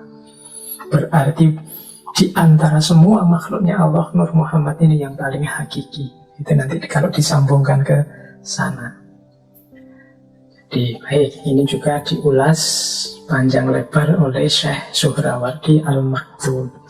Jadi untuk kita pedomani saja, apakah hidup kita ini sedang menuju cahaya atau menjauh dari cahaya. Seperti saya ilustrasikan tadi, kadang-kadang kita mendekat pada cahaya itu ada resiko kita kehilangan sayap-sayap kebanggaan kita. Karena kita harus membunuh ego kita untuk tenggelam dalam samudera cahayanya Allah. Bahkan mungkin sebagaimana laron-laron yang mendekat ke lampu, kita kehilangan keakuan, kehilangan kedirian kita. Itu yang dialami oleh para sufi. Tapi jangan lupa kerinduannya laron memang hakikatnya mencari cahaya. Dalam lenyapnya diri dia menemukan kebahagiaan yang puncak dan sejati. Itu pandangan dari ranah sufistik. Oke, baik. Semoga bisa dipahami analogi matahari dengan gradasi cahaya dan tingkatan wujudnya. Baik, kita lanjutkan lagi. Ini ada quotes yang terkenal sekali dari Syekh Suhrawardi Al-Maktoum tentang cahaya dan cermin ini. Zujajah tadi ya. Menurut Imam Suhrawardi, engkau hanya kaca, bukan cahaya. Jadi tadi saya bilang, yang hakiki dalam cahaya itu hanya Allah. Kita ini hanya dipinjami cahaya oleh Allah. Nah, dalam analoginya, Syekh Suhrawardi ini sebagaimana cermin, sebagaimana kaca. Jadi kita ini hanya kaca. Kita ini bukan cahaya. Yang punya cahaya itu Allah. Allah meminjamkan sedikit cahayanya pada kita. Kalau kaca diri kita, kaca batin kita jernih, maka dia akan memantulkan kejernihan cahayanya Allah. Tapi kalau batin kita kotor, ya cahaya itu tidak terpantul dari diri kita. Dengan makna yang lebih luas, segala prestasi, keindahan, kebaikan, kedahsyatan diri kita sebagai manusia itu hanya memantulkan pinjaman daya dan kekuatan dari Allah saja. Jadi kita hanya kaca yang memantulkan cahayanya Allah, bukan daya dan kekuatan kita yang sejati, bukan cahaya kita sendiri, tapi pinjaman dari cahaya dan kekuatan dari Allah. Nah, ilustrasinya kaca dan cahaya tadi. Jadi kita ini hanya kaca, bukan cahaya. Berarti kita hanya memantulkan cahayanya Allah. Yang analogi yang mudah ya coba diperhatikan para walinya Allah atau para nabi, khususnya Rasulullah. Di situ saya uraikan bagaimana Kanjeng Nabi Muhammad itu contoh mudah untuk kita menjelaskan perumpamaan kaca dan cahaya tadi. Jadi cahaya ilahi yang luar biasa bertemu dengan Rasulullah yang jernih, yang terang, yang tidak ada kotor sama sekali dalam dirinya. Maka cahaya itu, cahaya ilahi itu kemudian dipantulkan oleh Rasulullah ke seluruh alam semesta. Disitulah terjadi momen rahmatan lil alamin, bahwa kehadiran Kanjeng Nabi adalah rahmat bagi seluruh alam semesta. Karena Kanjeng Nabi mampu memantulkan cahayanya Allah dengan sempurna. Jadi sebagaimana cermin yang menghadap matahari, kalau cermin ini sangat jernih, maka dia bisa memantulkan cahaya matahari dengan luar biasa terang. Nah, itu ilustrasinya. Maka sejauh mana kita bisa memanifestasikan dalam hidup kita diri kita sebagai rahmatan lil alamin, berarti sejernih apa kaca diri kita, sejernih apa batin kita yang mampu memantulkan cahaya Allah yang hadir dalam diri kita. Disitulah nanti akan terjadi rahmatan lil alamin. Mengapa hari ini rasanya kok agak berat mewujudkan yang rahmatan lil alamin ini? Mungkin karena kaca cermin kita kurang jernih. Jadi kita sibuk dengan banyak hal-hal lain yang menjadi hijab, sehingga kaca kita gelap. Ketika kaca kita gelap, maka dia tidak bisa memantulkan cahaya. Ya kalau kaca itu, bayangkan kaca ketutup kotoran-kotoran, dari warnanya putih jernih jadi hitam. Kalau teman-teman memberi cahaya ke atas kaca yang hitam itu, ya tidak akan ada pantulan apa-apa, tidak akan merefleksikan apa-apa. Maka butuh dibersihkan dulu kacanya, baru kita mampu memantulkan cahaya, baru kita mampu rahmatan lil alamin. Makanya sering di banyak kesempatan saya mendorong teman-teman untuk secara aktif introspeksi diri, secara aktif muhasabah. Muhasabah itu nama lain dari mari kita bersihkan, kita teliti jangan-jangan banyak kotoran dalam cerminan jiwa kita. Kalau dalam cermin jiwa kita banyak kotoran, ya kalau bahasa ayat tadi sujajahnya kotor, ya misbahnya tidak ada gunanya. Setinggi apapun akal pikiran, sedahsyat apapun hidayah dari Allah dalam bentuk Al-Quran, dalam bentuk kebenaran, keimanan, tuntunan Kanjeng Nabi, tidak ada gunanya karena cermin kolbu kita yang kotor. Jadi di titik inilah sebenarnya kuncinya filsafat cahaya. Jadi bagaimana kita memantulkan cahayanya Allah ke seluruh alam semesta, ini sebenarnya tugas kita. Baik, ambil nafas sebentar. Semoga sedikit banyak sudah ada yang bisa ditangkap dari yang saya sampaikan malam hari ini. Titik-titik kunci dari bahwa hakikat hidup kita adalah merindukan cahaya dan mencari cahaya. Namun itu tidak ada gunanya kalau batin kita kotor. Karena ketika batin kita kotor, keruh, maka cermin jiwa kita tidak akan bisa menangkap cahaya, apalagi memantulkannya.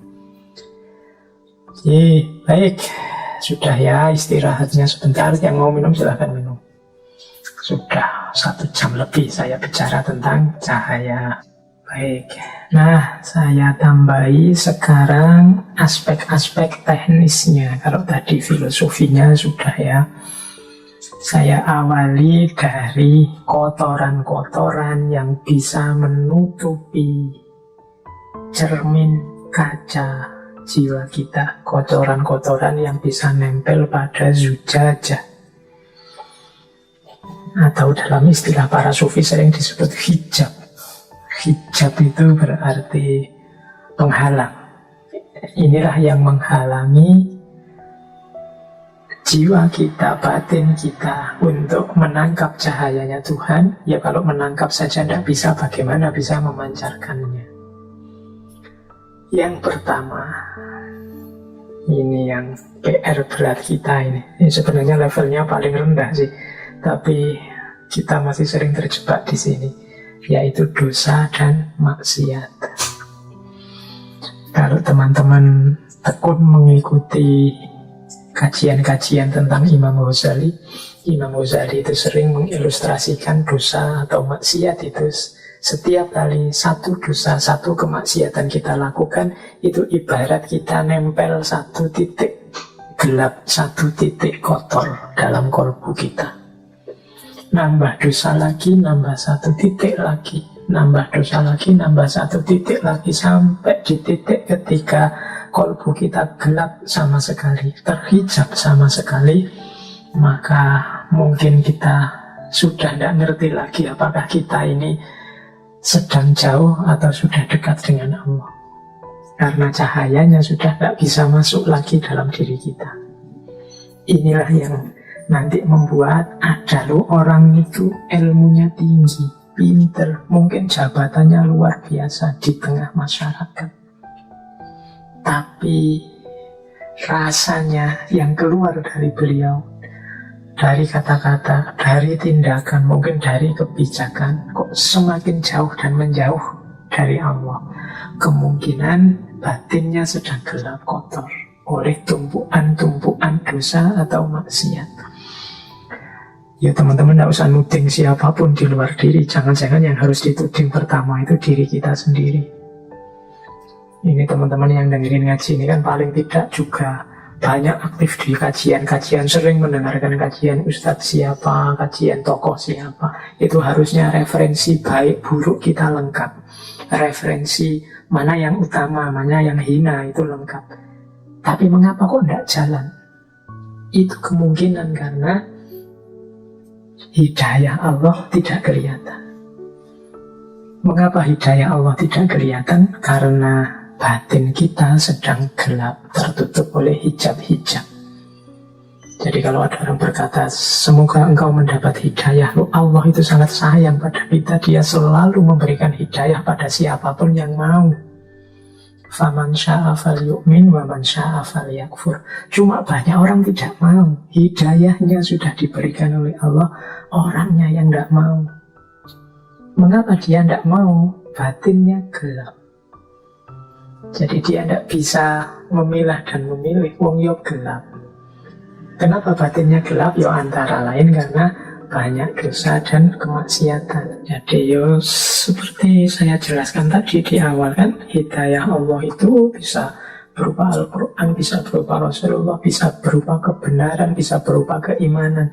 Harusnya ini sudah terbaca, wong barangnya konkret ada hidayah Allah itu. Tapi kita tidak mampu mengikutinya karena batin kita tidak bisa menemukannya. Hidayah itu dalam diri kita karena batin kita gelap. Yo, Imam Ghazali kan bahkan kalau dalam Bidayatul Hidayah itu kan mayyasdad ilman walam yasdad hudan. Jadi barang siapa yang ilmunya tambah tapi tidak menemukan hidayah, hidayahnya kok tidak tambah, ya berarti yang terjadi hanya dia semakin jauh dari Allah. Jadi ada orang ilmunya nambah tapi tambah jauh dia dari Allah. Mengapa? Karena dia nambah ilmu tapi tidak ketemu hidayah. Kenapa kok tidak ketemu hidayah? Ya karena batinnya gelap. Pertama-tama ada hijab, namanya dosa atau maksiat. Yang kedua ada, ini lebih tinggi daripada dosa dan maksiat, keterikatan duniawi. Ini sering juga menjadi hijab kita, menjadi titik gelap dalam diri kita. Keterikatan duniawi itu semua hal yang sifatnya duniawi, bahkan sampai keluarga, anak, istri, harta benda. Itu kalau membuahkan keterikatan itu berarti ketidakmampuan kita untuk lepas dari hal-hal duniawi itu dan menuju Allah.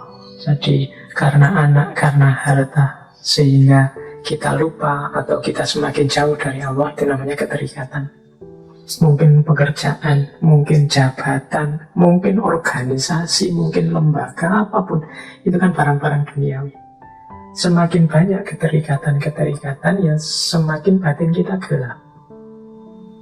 Karena posisi cahayanya Allah di situ ditutupi oleh keterikatan kita. Ada orang yang galau karena harta saja, sampai lupa Allah, mungkin beribadah, mungkin ingat Allah, mungkin yo ngaji, tapi semuanya orientasinya pada puncaknya ke arah harta, atau mungkin jabatan, atau mungkin reputasi di tengah masyarakat, atau mungkin nama baik, atau mungkin popularitas. Ini keterikatan duniawi. Nah, ini juga bisa jadi hijab karena dia menghalangi cahayanya Allah. Itu yang kedua. Jadi mari kita berjuang lepas dari keterikatan. Bukan berarti tidak boleh punya harta, bukan berarti tidak boleh sayang anak, sayang istri, bukan berarti tidak boleh cinta pekerjaan, serius dalam mencari nafkah, tidak. Tapi jangan melahirkan keterikatan. Keterikatan itu berarti kita sama sekali tidak bisa lepas. Bahkan membuat kita tidak mampu sepenuhnya berpaling kepada Allah. Itu namanya keterikatan.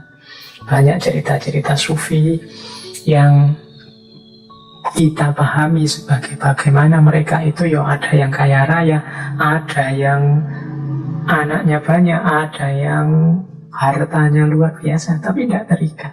Seandainya hilang saat ini juga, toh dia tidak merasa sayang. Karena satu-satunya yang dicari hanya ridhonya Allah saja. Nah, itu hijab yang kedua. Ini sebenarnya lebih tinggi daripada sekedar dosa dan maksiat. Kalau dosa dan maksiat ini paling dasar. Kita tidak bisa lepas dari dosa dan maksiat, ya biasanya kita juga mengalami keterikatan duniawi. Baik, ada yang lebih tinggi lagi dari keterikatan duniawi, yaitu kebanggaan diri. Nah, ini lebih halus lagi. Kalau ini saya sudah bebas dari dosa dan maksiat, tidak mungkin saya tergoda lagi oleh dunia. Dunia sudah saya kalahkan. Saya tidak terikat lagi oleh nikmat duniawi apapun jenisnya. Saya sudah mati-matian berjuang dan saya sukses. Betapa saya ini bangga dengan diriku karena mampu dan kuat melawan godaan dunia. Hati-hati, persepsi-persepsi semacam ini bisa juga menutupi Allah. Kalau yang awal tadi menutupi Allah, cahayanya dengan dosa. Yang kedua menutupi cahayanya Allah dengan keterikatan duniawi. Yang ketiga ini menutupi cahayanya Allah dengan diri kita sendiri. Merasa bahwa kita mampu, kita bisa. Hanya dengan daya kekuatan kita sendiri, kita lupa bahwa la haula wa la quwata illa billahil aliyyil azim. Daya dan kekuatan apapun yang kita miliki untuk sukses, itu hakikatnya adalah dan hanyalah anugerahnya Allah saja. Jadi jangan tertipu oleh kebanggaan diri. Apapun sukses, apapun keberhasilan, termasuk keberhasilan menjernihkan diri, keberhasilan membersihkan kaca batin kita, itu hakikatnya adalah anugerah Allah juga. Maka satu-satunya yang pantas dan layak kita lakukan adalah bersyukur. Alhamdulillahi Rabbil Alamin. Nah, ini hijab yang ketiga, ego. Ada lagi hijab yang keempat. Hijab yang keempat ini salah atau sesat orientasi. Kalau salah itu memang jalannya keliru, kalau sesat itu kayak orang tersesat. Jadi orang tersesat itu kadang-kadang maunya benar tapi di tengah jalan melenceng. Ini orientasinya sesat, bukan sesat kufur atau sesat yang sering kita bikin makian ke orang dasar sesat, tidak begitu, tidak sedalam itu. Tapi sesat salah orientasi itu mungkin kita benar di atas semuanya, tidak ada lagi yang mengotori kita dari dosa, maksiat, keterikatan, kebanggaan diri. Sehingga kita mulia di hadapan Allah, kita menempuh jalan yang lurus. Tapi ada kalanya Allah menguji kita dengan beberapa kenikmatan atau kesulitan, sehingga tidak sadar kita sesat orientasinya. Arahnya tidak Allah lagi. Nah, ini juga jadi hijab. Ya, saya contohkan begini. Misalnya amal baik, sedekah. Kita tekun bersedekah, membantu fakir miskin, membantu orang ikhlas, sama sekali tidak ada pamrih apapun. Akhirnya oleh Allah rezeki kita dilipat gandakan seperti janjinya. Kita tambah kaya, tambah kaya. Nah, begitu sadar bahwa wah, Allah ini melipat gandakan hartaku karena aku rajin sedekah dengan ikhlas. Enaknya sedekahku tak tambah lagi biar Allah lebih melipat gandakan lagi. Oh, ini yang dalam bahasa saya sesat orientasi. Awalnya benar sedekah dengan ikhlas, tapi begitu oleh Allah diuji dengan kelimpahan rezeki yang lebih banyak, akhirnya sesat orientasi. Sekarang dia fokusnya gimana caranya rezekinya lebih banyak lagi, biar Allah semakin menambah lagi. Sekarang fokusnya ke hartanya, bukan lagi ke Allahnya. Nah, ini sesat orientasi. Mungkin kita beribadah, apalah tahajud, puasa, Senin Kemis, duha, pokoknya amal ibadah kita luar biasa, sehingga oleh Allah kemudian kita diuji dengan karomah-karomah kecil. Misalnya ucapan kita loh, kok yo mandi, bahasa Jawa ini mandi. Ucapan kita kok ampuh ya. Kita ngomong apa gitu terus kok yo kejadian bener. Kita meramal apa beneran begitu. Kita lihat orang itu kita seperti bisa membaca dosa-dosa yang dia lakukan misalnya begitu. Karena ketekunan kita mendekat ke Allah, kemudian kita oleh Allah diuji dengan karomah semacam ini. Yaitu kalau tidak hati-hati, karomah-karomah ini kemudian melahirkan tadi kebanggaan diri atau sesat orientasi. Sesat orientasi itu akhirnya fokus kita pada karomah-karomah ini. Oh, berarti kalau aku semakin dekat dengan Allah, ibadahku tak tambah. Semakin banyak ibadahnya, kesaktianku mungkin tambah dalam. Aku semakin bisa membaca masa depannya orang. Aku semakin bisa meramal apa yang akan terjadi. Orang yang menyalahiku akan takluk dengan sendirinya, jatuh dengan sendirinya. Nah, sekarang orientasinya ke sini, ke karomah-karomah, ke kelebihan-kelebihan yang padahal itu hakikatnya ujian dari Allah. Ini juga mengotori kaca batin kita, meskipun di level yang lebih tinggi. Ini yang dalam bahasa saya sesat orientasi. Hati-hati, apakah itu dosa, kemaksiatan, keterikatan duniawi, atau ego, kebanggaan diri. Ini kan mudah dideteksi karena negatif. Tapi kadang-kadang yang positif-positif juga membuat kita sesat orientasi. Kita lupa bahwa arah kita adalah rahmatan lil alamin dan ilaihi roji'un, menyebarkan cahaya ke sekeliling kita dan kembali kepada Allah. Jadi berarti jalan kita yang sejati adalah jalan kembali pada Allah, tidak yang aneh-aneh dan macam-macam, termasuk yang duniawi, yang sakti-sakti, yang dahsyat-dahsyat. Jadi tidak itu semua kalau tidak hati-hati akan menjadi hijab. Baik, kita lanjutkan. Kalau kita sih yang awam ya, teman-teman yang ngaji malam hari ini, kita levelnya mungkin masih harus bertarung dengan dosa dan maksiat ya. Kadang-kadang kita masih banyak dosa, baik yang sengaja maupun tidak. Kita masih memerangi yang paling dasar. Semoga kita pelan-pelan bisa membersihkan hijab-hijab dari yang paling dasar sampai yang paling tinggi, sehingga nanti secara paripurna kita bisa ilaihi roji'un. Ayo belajar bareng-bareng, saling membantu, saling mengingatkan, meskipun dengan adab dan akhlak yang sesuai. Baik, saya lanjutkan. Jadi ini hijab ya. Kalau kita sukses dengan membersihkan hijab-hijab, maka insya Allah cahayanya Allah akan masuk dengan utuh, jadi hadir dengan sempurna. Disitulah nanti kita akan mengalami masuknya cahaya. Dari berbagai sumber catatan saya ada berbagai indikasi tentang masuknya cahaya ini. Indikator-indikator hadirnya cahaya. Ini bagi yang mengalami saja, yang tidak mengalami insya Allah nanti mengalami kalau kita serius. Ini kalau dalam dunia sufi istilahnya macam-macam. Ada yang menyebutnya kasyaf, ada yang menyebutnya syahadah, musyahadah, ada yang menyebutnya makrifat. Cirinya apa? Cahaya itu masuk dalam diri kita. Kaca cahaya kita terang oleh cahayanya Allah. Ini indikator pertama. Ini dimensi rasanya. Ini berarti kalau dimensi rasa yang ngalami, yang ngerti, adalah exciting. Exciting itu saya tulis dalam bahasa Inggris ya, karena keyboardnya susah kalau dalam bahasa Arab. Exciting itu gembira. Jadi seperti gembiranya kita kalau mendapat kebahagiaan yang besar, sehingga yang lain-lain kecil semua.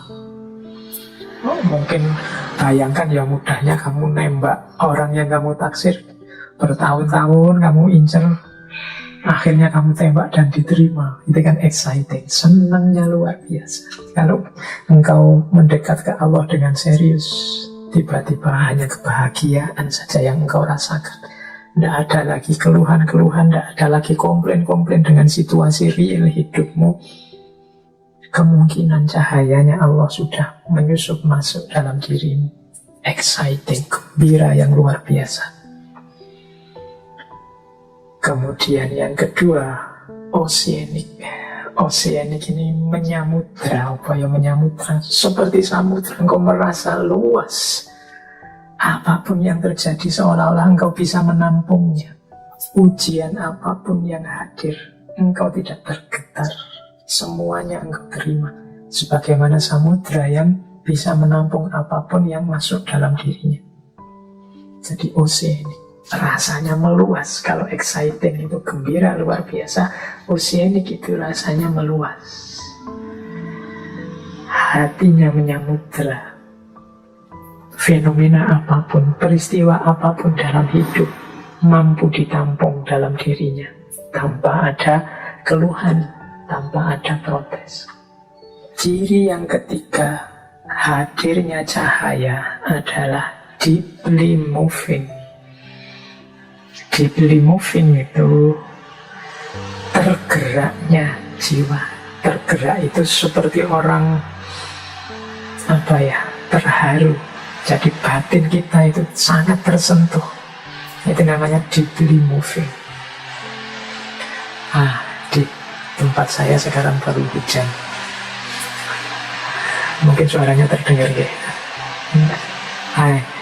Kayak seperti lama tidak hujan-hujan, tiba-tiba hujan. Itu kan deeply moving. Alhamdulillah, kita rasanya terharu sekali dengan hadirnya cahaya ini dalam hidup kita. Entah tentang apa, entah dari mana hadirnya. Itu kita gembira sekali, batin kita meluas. Kita begitu tersentuh, begitu terharu. Terharu yang bahagia, ya, bukan terharu yang seperti apa. Deeply moving itu mungkin kayak teman-teman yang sudah mati-matian nulis skripsi, bolak-balik ditolak, akhirnya ditandatangani. Ujian lulus, exciting, oceanic, deeply moving. Kemudian elevating. Elevating itu elevate itu naik, mungkin bisa diartikan melayang. Jadi rasanya kita ini seperti terbang mengangkasa. Nikmatnya luar biasa, itu melayang. Mungkin menjelaskannya rada susah ini ya, karena urusannya rasa. Pokoknya nanti momen-momen dulu kita pernah mengkaji peak experience, itu cirinya tidak jauh dari situ. Ada elevating, kita melayang, rasanya nikmatnya luar biasa. Dan yang kelima, calm itu tenang, sakinah. Jadi diri kita yang tenang. Ini seperti di surat At-Taubah itu kan, ayat 40. Fa'anzalallahu sakinatahu alaihi wa ayyadahu bijunudin lam taruha. Maka Allah kemudian menurunkan rasa tenang dalam dirinya.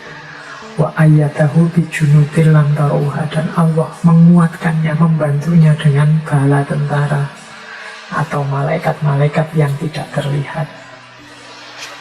Jadi orang yang mengalami, merasakan cahaya dari Allah, batinnya akan tenang, kegembiraan, kemudian rasa meluas, rasa tersentuh, rasa melayang, dan tenang yang luar biasa.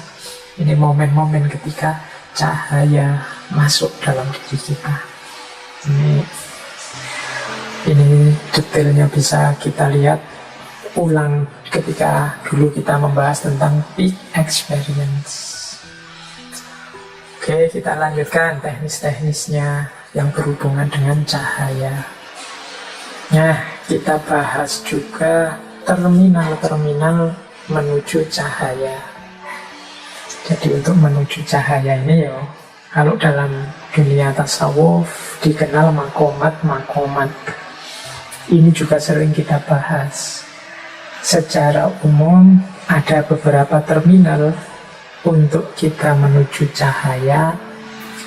Yang pertama adalah kesadaran. Atau dalam banyak terminologi para sufi, kesadaran di awal ini sering disebut dengan istilah taubat. Jadi kita itu kan masih banyak hijab-hijabnya. Tadi saya sebut ada dosa, ada keterikatan, dan lain sebagainya. Mari membangun kesadaran bahwa ada banyak kesalahan yang sudah kita lakukan, ada banyak salah jalan yang sudah kita tempuh. Maka mari kita insafi, mari kita bertaubat. Nah, ini level paling dasar, kesadaran. Yo, kalau tidak ada taubat, tidak ada kesadaran ini, yo yang kotor tetap kotor, yang keruh tetap keruh. Naik satu level, kalau sudah bertaubat, sadar segala kekurangan, segala kekotoran, tahap selanjutnya adalah pembersihan. Pembersihan ini tazkiyah. Jadi mari kita bersihkan diri kita. Karena selama ini kita banyak kekotoran, yuk ayo dibersihkan dulu. Kalau dalam istilah tasawuf ada istilah takholli, membersihkan diri. Yuk kalau nggak dibersihkan, nanti kita melakukan yang baik-baik, jangan-jangan keliru, jangan-jangan salah. Wong batin kita sedang gelap. Kita nganggapnya baik, ternyata keliru, ternyata salah. Salah memakainya, salah menempatkannya, salah ruang dan waktunya, salah dalilnya, bisa macam-macam. Karena diri kita masih belum bersih. Maka perlu kita membersihkan dulu yang kotor-kotor, yang dosa-dosa. Kita tobati, kita berjanji, tidak kita ulangi lagi. Kalau masih ada hasud, masih ada dengki, masih ada iri, masih ada kesombongan, ayo dihapus semua. Ini makom selanjutnya. Kalau sudah tazkiyah, sudah takholli, baru kita tahalli, pendekatan kepada Allah. Namanya muqarabah. Ayo mendekat pada Allah dengan amal baik, dengan keimanan, dengan amal soleh. Ini terminal yang ketiga. Jadi kesadaran, pembersihan, kemudian pendekatan. Kita mendekat ke Allah untuk menyambut cahaya darinya. Kalau kesadaran sudah sukses, pembersihan juga sukses, pendekatan kita sudah intensif, insya Allah akan hadir pencerahan dari Allah. Itulah yang kita kenal sebagai isyraq. Jadi isyraq itu cahaya yang diberikan oleh Allah. Inilah yang kita terjemahkan sebagai pencerahan. Kalau di barat diistilahkan sebagai enlightenment. Enlightenment kalau di barat konotasinya adalah manusia yang tercerahkan, dia bebas berpikir sedalam-dalamnya dengan akal budinya. Kita kenal istilah ini di awal modern. Tapi isyraq ini adalah pencerahan yang sumbernya dari Allah. Karena kaca kita sudah bersih dan kita sudah ada di jarak yang tidak terlalu jauh dengan cahayanya Allah yang semakin dekat akan tambah terang, maka terjadilah momen isyraq, momen pencerahan. Cahayanya Allah masuk dalam zujajah kita, dalam cahaya diri kita. Ini kalau pakai logika yang awal tadi, sebenarnya Allah itu selalu melimpahkan hidayahnya, selalu mencerahi diri kita. Hanya saja batin kita kotor sehingga cahayanya Allah tidak masuk, atau jarak kita terlalu jauh dari Allah sehingga kecil saja cahaya itu tertangkap. Maka setelah kita taubat, tazkiyah, dan mendekat muqarabah, maka cahayanya Allah tertampung, cahayanya Allah masuklah dalam diri kita. Itulah momen isyraq. Hasilnya pencerahan apa? Ya hasilnya adalah kecerahan. Karena tadi sudah mengalami pencerahan, sekarang lahirlah kecerahan. Kecerahan itu dalam dunia tasawuf dikenal sebagai kasyaf. Sekarang terlihat semuanya. Sekarang tampaklah segala yang kemarin rahasia-rahasia, kemarin tertutupi tidak terlihat, hari ini tampak semua, terlihat semua. Itulah kecerahan atau kasyaf.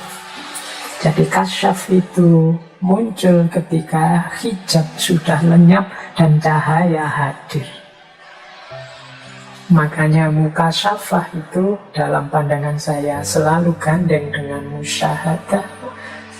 Dan musyahadah itu menunjukkan situasi diri yang ma'rifat. Ini para sufi kadang menggunakan istilahnya berbeda-beda. Ada yang menggunakan istilah mukasyafah, ada yang menggunakan istilah musyahadah, ada yang menggunakan istilah ma'rifat. Mukasyafah itu berarti yang dilihat adalah momen ketika jiwa kita jernih sehingga semuanya terbuka. Kasyaf itu kan terbuka, semuanya sekarang terlihat. Kalau musyahadah ini merujuk momen karena semuanya terlihat, sekarang aku musyahadah, bisa menyaksikan semuanya yang kemarin terhijab oleh macam-macam. Dan karena aku sudah mampu musyahadah, maka sekarang diri ini kategorinya ma'rifat. Jadi makom jiwanya makom ma'rifat. Jadi ini menurut saya 3 istilah dengan konotasi yang sama, hanya berbeda levelnya.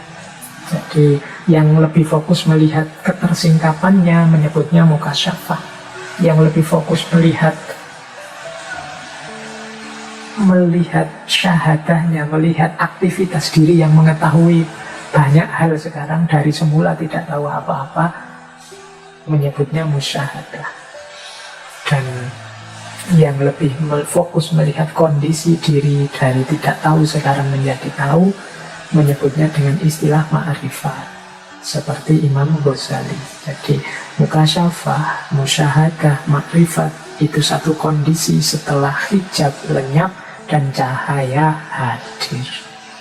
Baik, semoga teman-teman sudah bisa menangkap serba sedikit penjelasan kita malam hari ini tentang cahaya. Materi terakhir, cahaya dalam bentuk ilmu. Orang-orang tadi yang mengalami ma'rifat, mukasyafah, musyahadah, ini kan kita menyebutnya orang dengan kualitas yang luar biasa. Tapi jangan lupa, di antara hidayahnya Allah, antara lain bentuknya adalah ilmu. Di antara cahaya adalah ilmu. Tadi saya sebut kisahnya Imam Syafi'i dengan gurunya Imam Waqi'.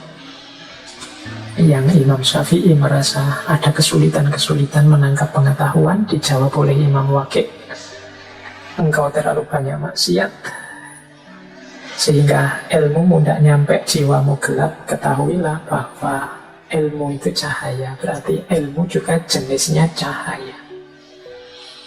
Jadi ini konteksnya sedikit berbeda dengan cahaya di atas cahaya tadi.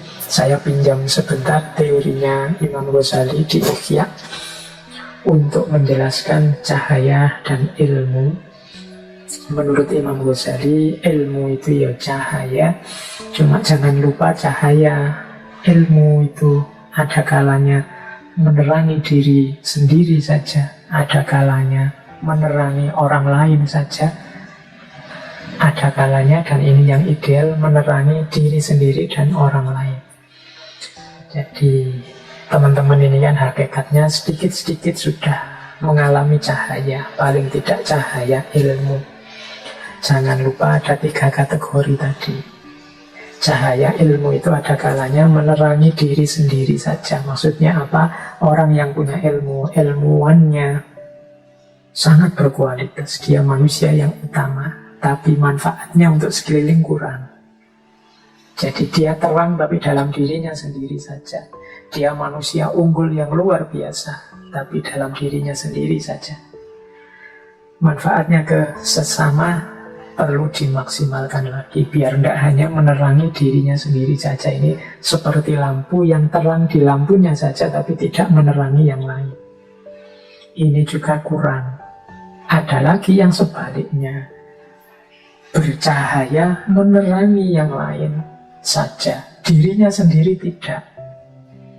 Ini seperti mungkin orang-orang yang sukanya menasehati orang, ilmunya tinggi untuk menuntun orang, untuk menerangi orang lain, tapi dirinya sendiri tidak menjalani.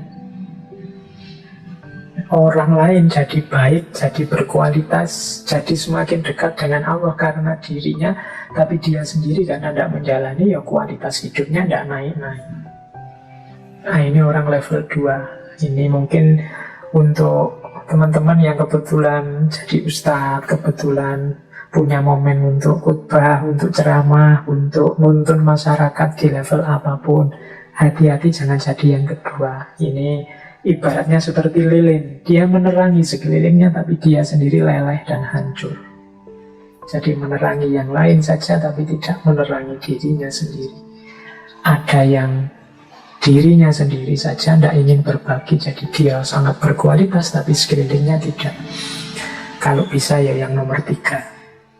Kita ini sedikit-sedikit punya ilmu, ya kita jalankan untuk meningkatkan kualitas hidup kita, sekaligus juga kita terangi yang lain yang di sekeliling kita. Dari situlah nanti ilmu akan memberikan manfaat dalam hidup kita dan juga hidupnya orang lain. Ini nanti akan membantu kita dalam perjalanan kita menuju Allah, membersihkan jiwa kita sehingga terang dan menangkap cahayanya Allah. Oke, terakhir teman-teman, ini ada hubungannya juga dengan cahaya. Tiba-tiba saya teringat dengan Nabi Yunus. Nabi Yunus ini salah seorang nabi yang nanti di salah satu momen dakwah beliau pada umatnya mengalami 3 kegelapan sekaligus. Teman-teman mungkin masih ingat ya kisahnya Nabi Yunus yang ditelan oleh ikan paus. Ceritanya begitu. Sengaja saya angkat bagian terakhir ini dengan kisahnya Nabi Yunus karena saya melihat hari ini kita banyak berkubang dalam kegelapan-kegelapan. Kegelapan pandemi, mungkin kegelapan situasi global, kegelapan ekonomi, kegelapan politik, kegelapan macam-macam. Banyak sekali kegelapan-kegelapan. Cirinya orang dalam kegelapan itu sederhana, dia bingung. Jadi mana yang benar, mana yang salah, mana yang warna hijau, mana yang warna kuning, dia tidak bisa menentukan. Itu biasanya orang yang hidup dalam kegelapan. Kalau teman-teman banyak merasakan itu akhir-akhir ini, entah dalam bidang apa, mari kita lebih dekat lagi ke Allah. Seperti Nabi Yunus. Nabi Yunus itu mengalami momen ditelan oleh ikan paus, sehingga mengalami 3 kegelapan sekaligus. Kegelapan dalam perut ikan, kegelapan di dasar lautan, dan kegelapan di malam hari. Karena beliau ini kabarnya ditelan pada waktu malam hari. Dan dalam kegelapan itulah Nabi Yunus memperbanyak mendekat ke Allah dengan mengucapkan lafal la ilaha illa anta subhanaka inni kuntu minadz zalimin. Ya Allah, tidak ada Tuhan selain Engkau, Maha Suci Engkau. Sesungguhnya aku ini termasuk orang-orang yang zalim. Jadi dalam kalimat ini ada kepasrahan total kepada Allah, sekaligus pengakuan bahwa akulah yang banyak melakukan kezaliman selama ini, akulah yang banyak melakukan kesalahan selama ini, aku ini hambamu yang banyak melakukan kekeliruan. Nah, dalam kebingungan-kebingungan kita, mari kita perbanyak kalimat dari Nabi Yunus ini plus kesadarannya. Jadi kita sadari bahwa mungkin segala kebingungan, segala kegelapan hari ini itu antara lain karena andilku sendiri dengan kezaliman-kezaliman di levelku. Maka aku bertobat dan aku pasrah sepenuhnya kepada Allah. La ilaha illa anta subhanaka inni kuntu minal zalimin. Baik, saya kira itu teman-teman sesi kita malam hari ini. Kurang lebihnya mohon maaf. Silahkan dicari sisi-sisi yang relevan untuk hidup teman-teman semua dari sesi malam hari ini. Kurang lebihnya mohon maaf. Wallahul muwafiq, wallahu a'lam bissawab. Wassalamualaikum warahmatullahi wabarakatuh.